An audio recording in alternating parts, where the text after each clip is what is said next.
Yes, we're back, baby, and in style for one of the big four on the WWE calendar. But I'm not here alone. After all, I am accompanied by the one, the only, the wrestling encyclopedia, Vincent Kennedy Bucci, who is going to explain in mere moments how Survivor Series War Games actually works. But before we get to that, I suppose it's the right thing to do to welcome to you the one and only, undisputed, recognized prediction champion here in Wenz world, Damascus Des, aka Damascus Lycan. Damn right. It's me. It's still me. It's always gonna be me. What was it Thanos said? I am inevitable. Still champ. And gonna be champ again after Saturday. Well, we're just going to have to find out because we have some predictions to make. But before we get to these four glorious matches, let us explain to you how this whole shindig is going to pan out.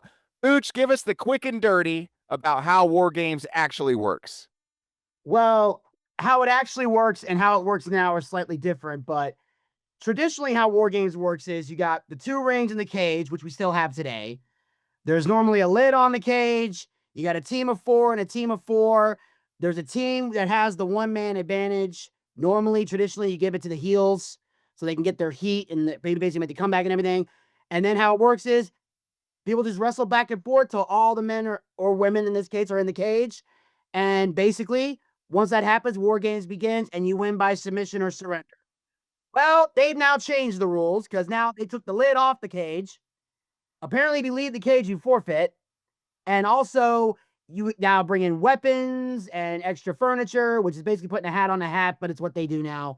And basically, it can be pinfall or submission. There's no surrender, which is weird when you have war and surrender's not involved. That's literally how war is supposed to work in general. But hey, these are the rules. That's what we got. And people don't seem to give a shit. So I guess that's the way it is. Well, we appreciate that. I, for one, understand how things fluctuate in WWE, and there are slight alterations. After all, this pay-per-view has been around for a long, long time. Booch, how many years has this pay-per-view been around for? Oh, God. It's like, this is the 39th Survivor Series. 39 years. Holy Yes. cow.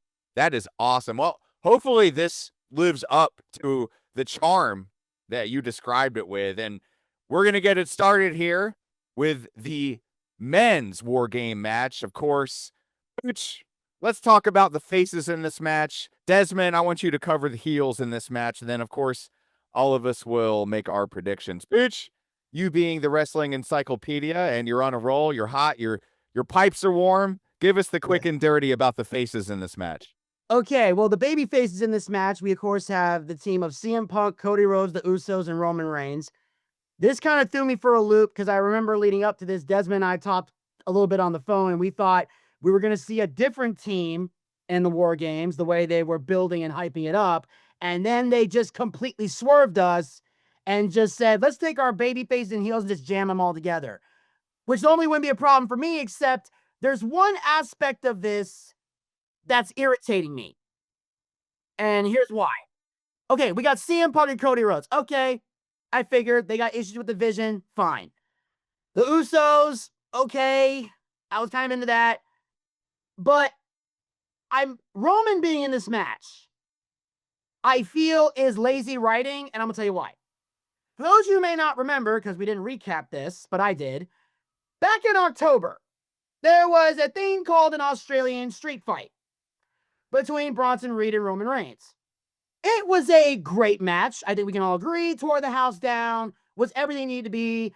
I love the fact that were footballs involved because we now know why Roman Reigns was defensive tackle and not quarterback. And overall, great match. But then there's a moment at the end because the Usos came out, tried to help their cousin, and it didn't work out. So Roman is saying, look, I love you guys, but I'm really upset. And his exact words were, I don't want to see you till Christmas. Now, if I check the calendar correctly, Christmas is December 25th. Because it's it's Christmas Day, birth of Jesus, however you want to feel about that, that's just how it is. And Survivor Series is November 29th. At the time you listen to this, in mere hours. So why is Roman Reigns, the guy who didn't want to see the Usos till Christmas, and he's in this match and he goes to say, I just want to see my investment through. God, that is such lazy writing. If Deadpool was here, he'd say lazy writing. I'm like, are you shitting me? You said you don't want to see these guys till Christmas, and you're putting him in this match. Like, what?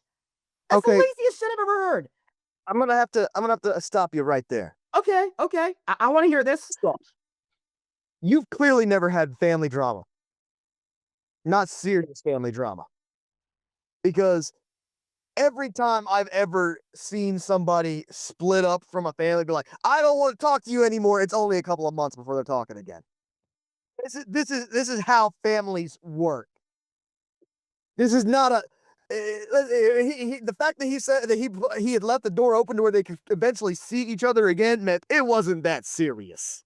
Yeah. But I'm just saying, the man said Christmas. Like, he could have said Thanksgiving. That would have made more believable. He had beef with every motherfucker on Paul Heyman's team. Everyone. He's had a fight with every motherfucking one of them. He has beef with them all. And right now, he has no bigger beef than the one he has with Paul Heyman himself. So he has, if they were going to make this War Games match the way it is, instead of the one it should have been, which it should have been the Wyatt 6 versus the MFTs. Yes. We talked about that. But since they decided to go with this one, if Paul Heyman was going to be leading one side, Roman Reigns had to be on the other side. Nobody but Roman Reigns and CM Punk were the two people who 100% needed to be against Paul Heyman. So who else is on the team? Go for it. You're talking about him. Let's go. Who else is on the heel team? We've got the Vision. We got Bronson Reed, and Braun Breaker. Then we've got Brock motherfucking Lesnar. Which, once again, we've talked about why he shouldn't be back in WWE. He has not been cleared of charges. And the shit's still ongoing. Any other person would have been like, no, we're not allowed. You're not allowing you here. But you know what? We can't argue this. It's the fact of the matter is he is a draw, whether we like it or not. And he's good in the ring. I feel like he's been a little bit lazier, with going with all the suplexes, but he is good in the ring. So I get it. But he's there. And then we have, of course, the Celtic Warrior. No, that's not wrong. Celtic is the other one. This is the Scottish psychopath. Yes. Drew McIntyre. Celtic Warrior, Sheamus. My bad. The other accent that's very similar.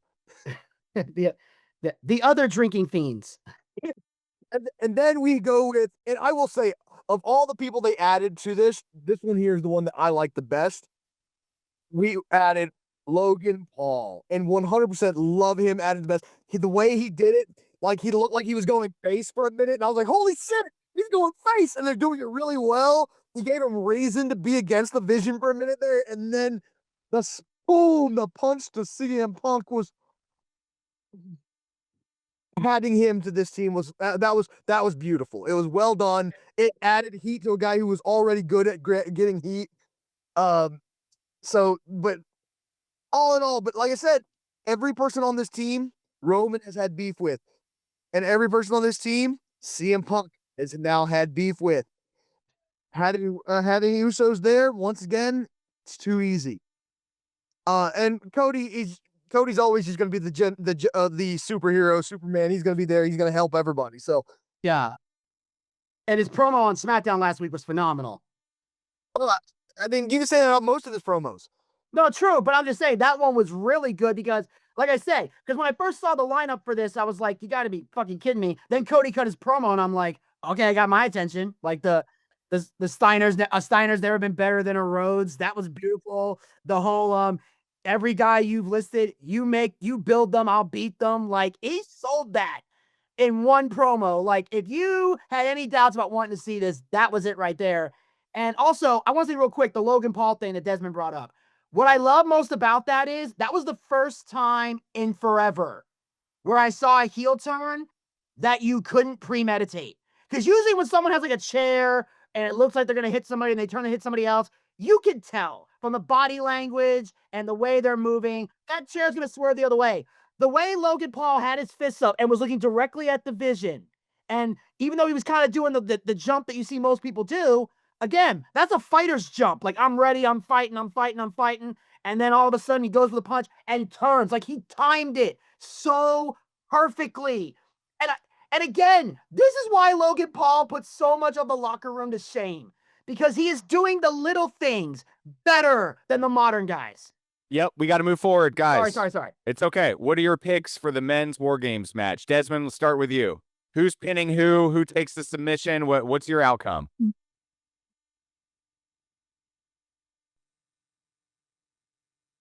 This is a really fucking hard one.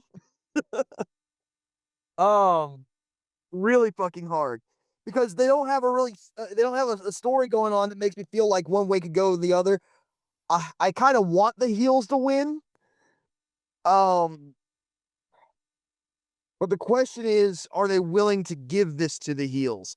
And I don't think they will. I think they're going to give this to the faces. All right. This is I think there's a situation where Cody Rhodes is going to get a win here. The only way that Jey Uso pins is if they're trying to push him for another world title. I don't see that happening. I could potentially see. I'm gonna see Cody Rhodes gets the pin, and I'm gonna say Drew McIntyre takes the pin. Oof. Ouch. He cannot afford. I agree, but history shows they don't care. That's true. That's true. And let it also be known that Lesnar has 2 L's against Cody Rhodes. So before you make your pick, Booch, keep that in mind. What say you about this match? Well, okay, so you said Cody pins Drew is what you said. Mm-hmm. Right. But in the end, the point just goes to who wins, and I'm choosing the faces. Again, this is another tough one to call, but I noticed something again, the Cody promo that I caught. It was still beautifully said, but I caught it. When Cody got to Brock Lesnar, he said, "Don't forget, the last guy who beat you was me, and I did it not once but twice." So I'm going with the Vision, and I say Brock pins Cody. Wow. To set up something down the road with them. Look, if that happens, like I said, I would love to see the heels win this one. So if that happens, I won't be mad. But I just feel like the safe bet is on the faces. That's fair. That is a fair assessment. I think I'm going to take the total Mark take here. And I'm going to say that Roman Reigns pins Brock Lesnar. Okay. Book it. You think Lesnar's going to take a direct pin? That's why it's such a Mark take. Let's see how it works out. On to the second match, gentlemen. And we are going to take it on to the fairer sex. Rhea Ripley, Io Sky, Alexa Bliss, and Charlotte Flair, the faces of this match, take on the heels AJ Lee, Nia Jax, Lash Legend, the Kabuki Warriors, also known as Asuka and Kairi Sane, and the man, Becky Lynch. Des, you went first last time. Booch, what say you about this matchup? This is a tough one. Yes, because, again, it's not completely thrown together, but it is a little bit. Mm-hmm. They did the tease with Charlotte where she left and came back, and then AJ is now joining the team. I just want to say real quick, as an NXT guy, I love that Lash Legend's in this match. Shawn Michaels has done such a piss poor job booking her. It's disgusting how Shawn Michaels treated Lash Legend when I see her being miles above the people he's pushing. Not all the women, just the ones he's pushing. But so I love that Lash Legend's on the main roster now, and I feel like she's going to get a fair shake up there. Because I feel like Triple H will treat her better. But, so I just want to say that real quick. But as far as who's going to win, this is tough. But I went heel on the last one. I'm going to take the safe bet here and go face. I think Rhea's team's going to win. And I got a feeling that I think AJ is going to pin Becky. I like it. Makes sense storyline wise. We've seen that matchup before. Let's see if they can set up a third occasion, right? With the boys involved again. So interesting take, Desmond. What do you think about this matchup? Garbage. It was thrown together. It was boring. I have nothing against Lash Legend. I think that she's coming in playing second fiddle to Nia Jax, and I'm not sure I'm a fan of that. It's just like, oh, we're gonna take all the biggest faces in. Like, to me, War Games should be a major storyline point. Like, at least with the vision, the way that they've been taking over, that I kind of understand. I still feel like it should have been, the other match that we talked about. But I saw it as a major story point where they could put it together. I don't see a major story point here. Against any of them. It was just like, oh, we need a War Games match. No, this could have easily been a traditional 5-on-5 match, and everybody would have been happy. Yeah, and the women's War Games matches seldom deliver anyway. Teams together. I'm going to have to 100% agree with Vinny, though. The women are going to take this. I believe that AJ is going to pin Becky, and the reason being is because I think this is going to set up a chance for, well, here's the problem. I would have said this would have set up a chance for AJ to get the fucking title, but they fucking took the title off of Becky.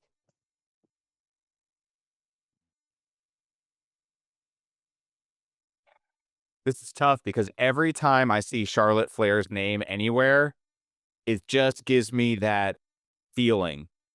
Like, are they gonna do this? And guys, I got that feeling.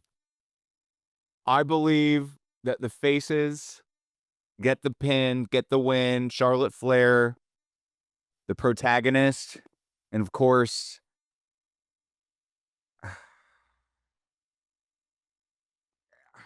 now that I've gone this route, it's kind of like a crapshoot on who she pins depending on booking. Maybe they set something up with her and Nia Jax down the line, but Nia's kind of washed.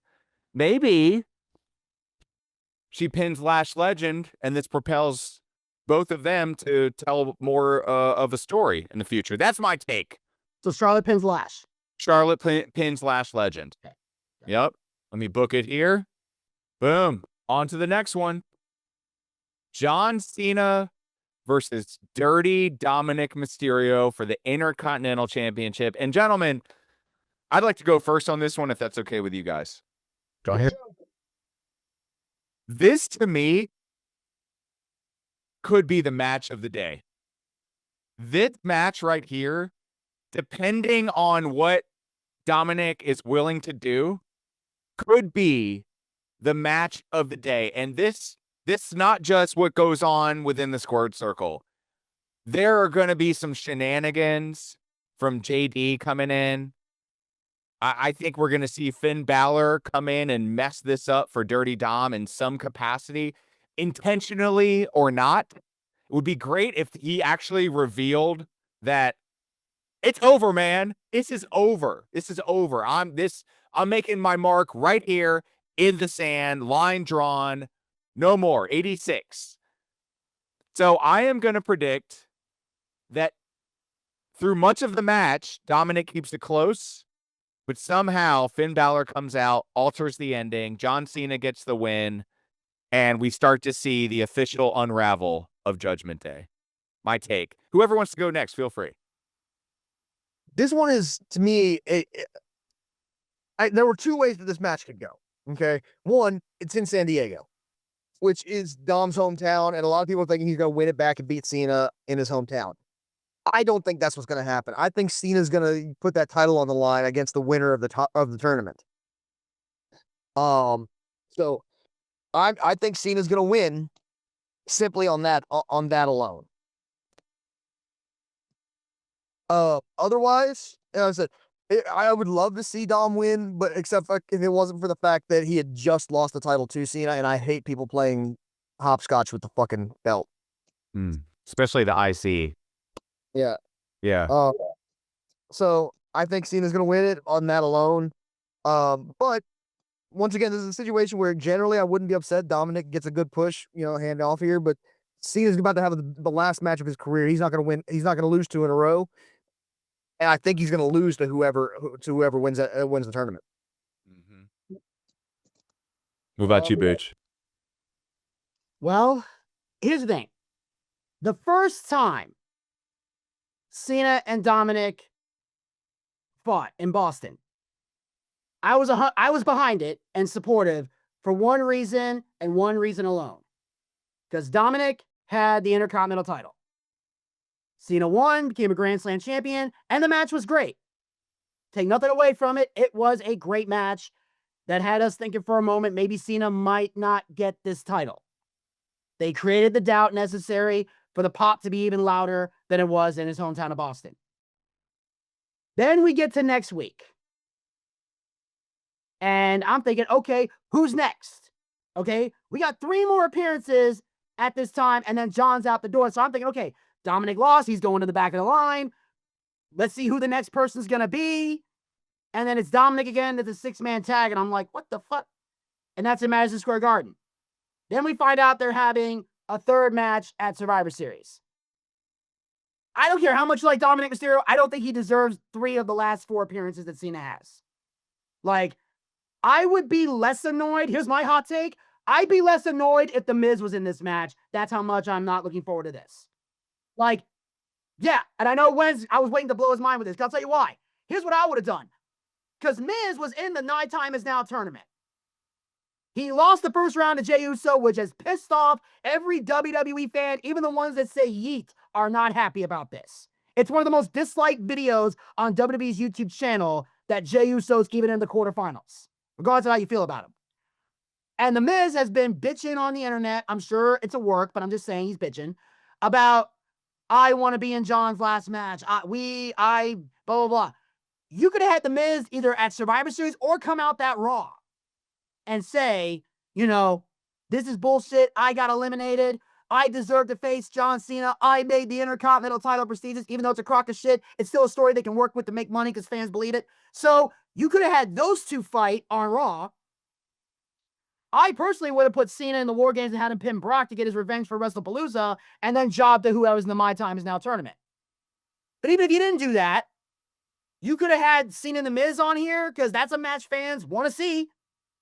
And again, if I take my personal opinion out, that is a match you were begging to see. Well, in that matchup, Booch, your Intercontinental title would be a much better story than Dominic for a 3rd time. Well, yeah, you'd be seeing a 2-time Grand Slam champion in The Miz versus an only 1-time Grand Slam champion in John Cena. So there you go. Twice as good, but go ahead.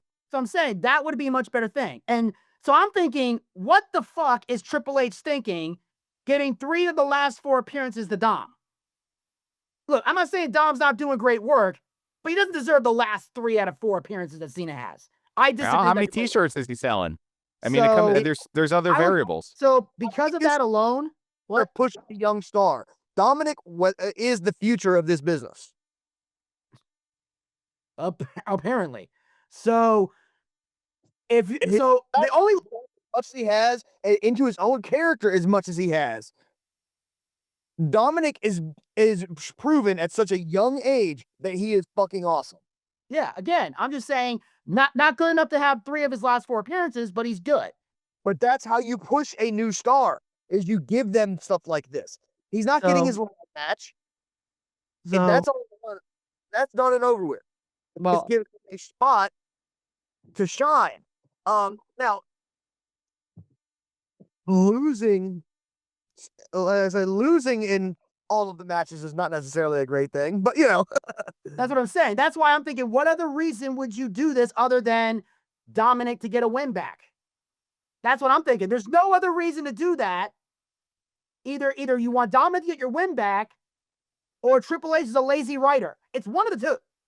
So what's it going to be, Booch? We got to move forward. I say Dominic wins his belt back because there's no other reason for him to be in this match other than that. So I say Dominic takes back the Intercontinental title because with Sheamus no longer in the tournament, there's no reason for him to pass the belt on to the next person because you're not going to build a new Grand Slam champion. So I say Dominic wins back the belt. Wow. Interesting stuff here. Interesting stuff. And now it's time for our last match, gentlemen. A singles match for the Women's World Championship. And this one looks so easy to pick. Like, I was thinking about it. I was like, there's no way that they're going to give it to premenopausal Nikki Bella, right? There's no way that you give this belt to an aged out, right? Let's be honest, star. But now I'm not so sure. I'm really not. And before I give my pick, I'd like to hear y'all's because it may or may not sway me. Damascus Des, what say you about this matchup between Stephanie Vaquer and Nikki Bella? Stephanie Vaquer hasn't had the belt long enough for this to be a threat. They're using Nikki Bella's name to build her up. Nikki Bella is taking this L. Man, a few words. There you have it. Booch, what do you think?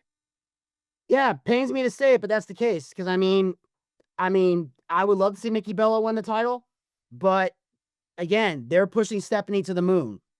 So And they for the belt. yeah, they're pushing Stephanie to the moon right now. Like I said, she's gotten the fastest push of any woman I've seen in a decade.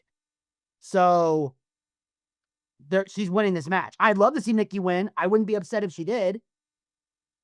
Because I don't have the level of vitriol hatred that a lot of other people do. And it's pathetic most of the time. But I don't have a problem with her winning it either. I think she would be a great name to add to the IC title. It's just the resume for it. But it's just the timing is not right. well, those are the world title, not the IC.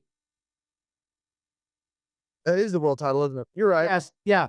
This is the world title they're fighting for. But yeah, I mean, everything you said was right, just wrong belt. So there's no reason to give it to her.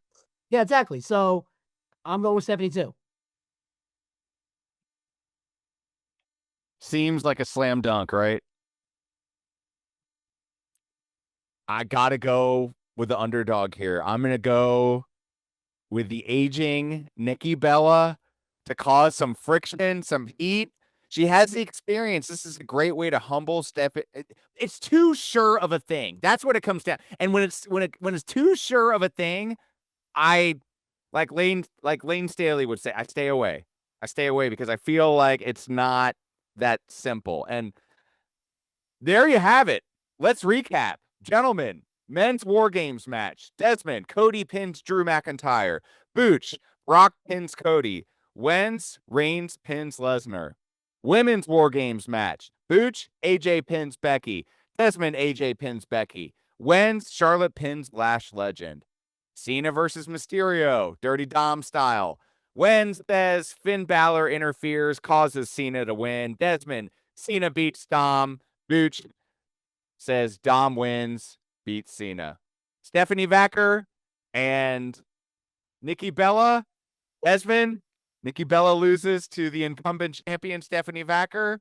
Booch agrees. Wenz going off the deep end here, saying Nikki Bella flexes those old muscles and beats Stephanie Vaquer. And with that, we wrap it up. Gentlemen, I could not do it without you. The Wrestling Encyclopedia, Vincent Kennedy Bucci, Damascus Des, a.k.a. Damaskian Lycan, and, of course, your friend, the Wenz, saying, have a nice day. Bang, bang. Champ's still here, bitches.